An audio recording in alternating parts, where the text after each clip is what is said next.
और फिर वो कर बोले जगत जननी गौ माता की जय।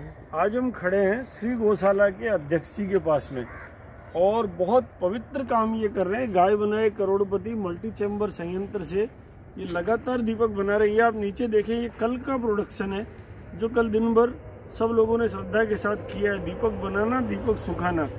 और एक और अद्भुत संकल्प आपने लिया है कि आप देवयानी में दीपक जलाएंगे, चित्तौड़गढ़ किले पर दीपक जलाएंगे। हम इन्हीं से जानेंगे कि जिसको हम जानते हैं सब तीर्थों की नानी है, जिसका महाभारत में उल्लेख है, शर्मिष्ठा और देवयानी का प्रसंग महाभारत में उल्लेख है, उस प्राचीन तीर्थ स्थल पर दीपक जलाने का विचार। ये जो गौशाला है, थोड़ा इसके बारे में बताएं।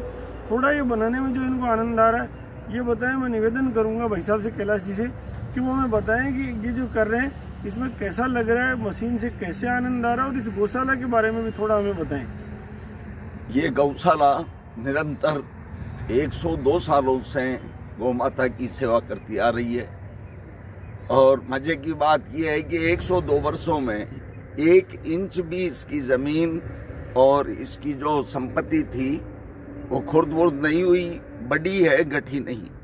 अभी वर्तमान में 70 बीघा पक्की जमीन के ऊपर तो सिर्फ गायों का निवास स्थान का निर्माण चल रहा है, जो आधे से अधिक हो चुका है।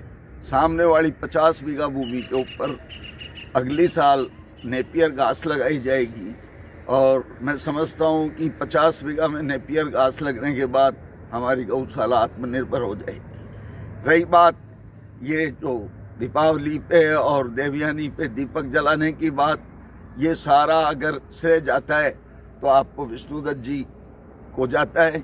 इन्होंने हमें गाइड किया, अपनी तरफ से मशीन दी, अपने संसाधनों को यहाँ भिजवाया और एक अच्छा शरद पूर्णिमा के रोज बहुत ही सुंदर कार्यक्रम किया और खूब। जगत जननी गौ माता की जय, नंदी भगवान की जय। बहुत ही अद्भुत गौशाला है श्री गौशाला रेनवाल, और बहुत ही अद्भुत है यहाँ के गौ भक्त। गौशाला के अध्यक्ष भी कैलाश जी भाई साहब मेरे आदरणीय हैं।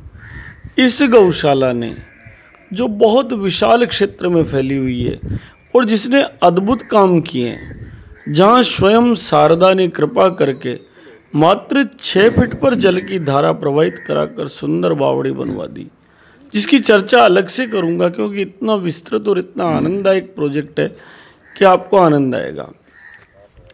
इस विशाल परिसर में शरद पूर्णिमा की रात्रि को, जिस दिन महाराज हुआ था किसी युग में, उसी दिन सुंदर भजन संध्या के साथ गोभक्त बैठे। मन में एक संकल्प हुआ कि कलयुग में जगह जगह संकट मोचन हनुमान जी महाराज के मंदिर स्थापित होने चाहिए, और गौशाला से सुंदर तीर्थ क्या हो सकता है। इसलिए वहां पर गाय के उत्पाद बने, और गाय के उत्पाद बनने के साथ वहां पर गोबर के बालाजी बने। और इस विचार के साथ जब ये यात्रा प्रारंभ हुई तो कुछ ही दिनों में, क्योंकि खुद अध्यक्ष जी बनाते रहे दीपक, गोभक्त खुद दीपक बनाते रहे, प्रतिदिन 7 से 8 हजार दीपक गाय बनाए करोड़पति मल्टी चैम्बर संयंत्र से बनने लगे, और इतनी विशाल संख्या में बने कि गौशाला परिसर में आप देखेंगे ऐसा लगता है कोई मेगा सर्पेंटाइल, कोई शेष नाग विशाल आकृति लेकर लेटा हुआ हो। ऐसे ठेठ तक दीपक दीपक दीपक दीपक दीपक, आप जहां तक नजर दौड़ाएंगे वहां तक जगत जननी गौ माता के गोबर के दीपक आपको दिखाई देंगे, जो इन गौ भक्तों ने कुछ ही दिनों में तैयार किए। केवल तैयार ही नहीं किए, इन्होंने घर घर तक वो दीपक पहुंचाए। हर घर में रेनवाल में, जयपुर में, जहां जहां गौ भक्त थे, जहां जहां रीच हो सकती थी, वहां वहां इन्होंने दीपक पहुंचाए। और साथ में जो चित्तौड़गढ़ किले पर विशाल संख्या में लाखों दीपक जलाए गए, उसमें भी निःशुल्क 11,000 दीपक इन्होंने दान स्वरूप भेजे। इतने अद्भुत प्रकल्प करने पर ही नहीं रुके। चित्तौड़गढ़ दुर्ग पर धनतेरस के पहले दिन, गोवत्स द्वादशी के दिन विशाल संख्या में दीपमाला जली, और इन सब ने मिलकर उसके बाद जो इस क्षेत्र के अधिष्ठात्री तीर्थ है देवयानी, महाभारत काल में ग्रंथों में उल्लेख मिलता है, शर्मिष्ठा और देवयानी का प्रसंग मिलता है, दैत्य गुरु शुक्राचार्य का आश्रम मिलता है, उस अनादिकाल की तीर्थ स्थली, सब तीर्थों की नानी सांभर की देवयानी पर संतों के साथ ये लोग सब गए। कैलाश जी सारे गो भक्त गए और जगमग जगमग उस देवयानी को हजारों गोमय दीपकों से इन्होंने किया और भगवती देवयानी से प्रार्थना की कि एक बार वापस आप अपनी शक्ति के साथ खड़े हो।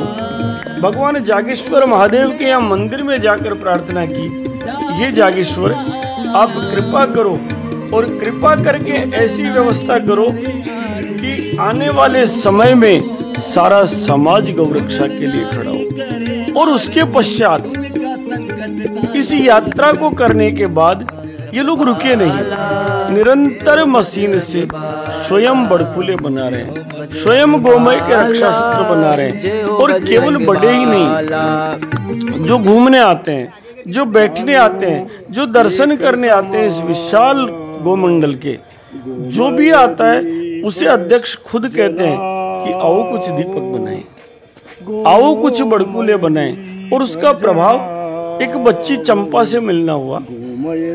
3 बहनों ने मिलकर एक दिन में 3000 दीपक बना दिए। इससे सुंदर कोई दृश्य सोचा जा सकता है?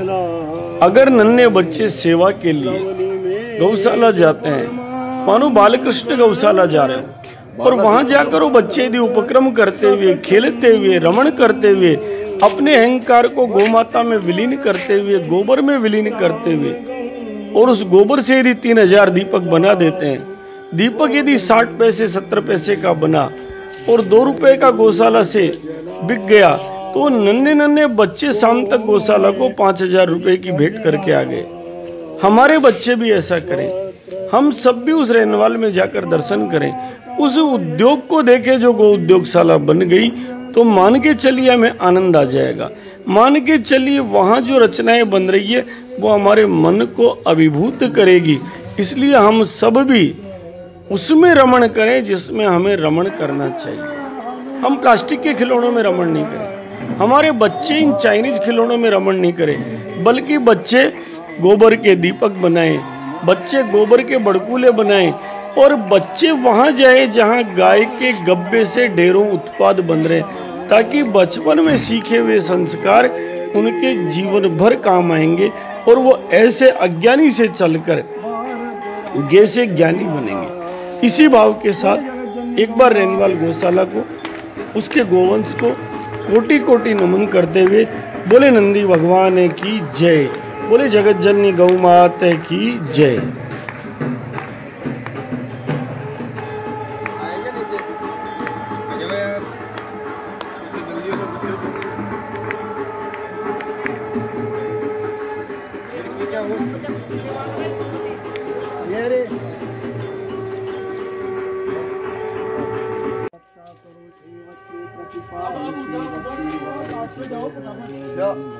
सुनो जो उधर चलो